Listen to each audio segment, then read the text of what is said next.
بسم الله. إيرو ربي ندلنا دلن سو ربي مال ونمو دلن سو ربي تفمو نمساتران مال في يوم الجوتي دلن سو ربي كيس سينت وتو تكون سمكان اندرا صلي على رسول الله صلى الله عليه وسلم ارجما ربنا رحمة موسى إيجان wanni dallansuu rabbiitiif nama sahaatlan keessaa inni jalqabaa atiin islaama taatee salaata dhiisu. Bari kana islaama taatee maqaa muslimaa baataa salaata dhiisu. Ati gaafa salaata dhiifte dubbii hamaa keessa seentetta. Maaliif salaanni kun bantuu waa hundumaati. Amaana rabbiin nu bira kaa'e. Finyootti rabbii wal quunnamaa oolu. Finyoo gidduu garbichaatiif gidduu rabbi walitti hidhee jiru. Ati utuu gurri kee dhagahu, azaanii utuu gurri kee dhagahu, gaafa gara masgidaan deemne yookaan salaatallee kaatee mallee kan salaanne.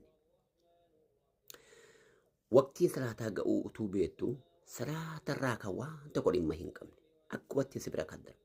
Akka waan tokko waqtiin tokko normaal akkuma waqtii yeroo biraatti waqtii salaataa sanaaf cinqii tokko kan hin qabaanne salaati dhufee akka wattiin kan sirra darbe atiin sun yeroo sana dallansuu rabbii jala galteettaa jechuudha. Namni rabbiin itti dallane inni jalqaba tokkoffaan nama salaata dhiise.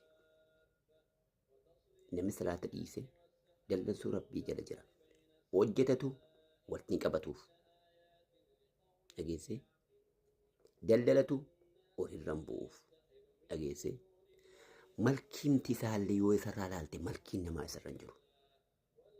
Ilmaan mana keessaa aara galfeetti hin qabu. Manni isaa jeeqamaadha. Alli isaa jeeqamaadha. Wanti hundumaan isaa olii gabbabadaadha. Kadhatu du'aan isaa isarraan taqabbalamu. Maaliif?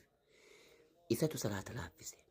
Waqtii rabbiin amaanaa nutti kenne guyyaa keessaa yeroo 5 ittiin ana quunnamaa fi nyoo kana qabadhaa ittiin ana quunnamaa ka rabbiin jedhe sana laaffise jechuudha.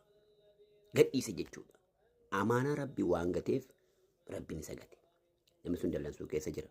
Waraana jala jira. Loliisa rabbii jala jira. Namni salaata dhiise. Loliisa rabbii jala jira. Rabbii wajjin wal lolaa jira. Beeki yaa ati kan hin salaanne. Salaata mati gaafatu ciituun suubiin sirra darbu. Utuu teessoo asriin kan sirra darbu. Mirqaanaan jedha ka jettu. Utuu hojjetattu kan yeroo waqtii sirra darbaa jiru ati bar hojii kee ilaalee waraana rabbii jala jirta hojiin kee sun gatee siif hin qabu. Gatii siif hin qabu.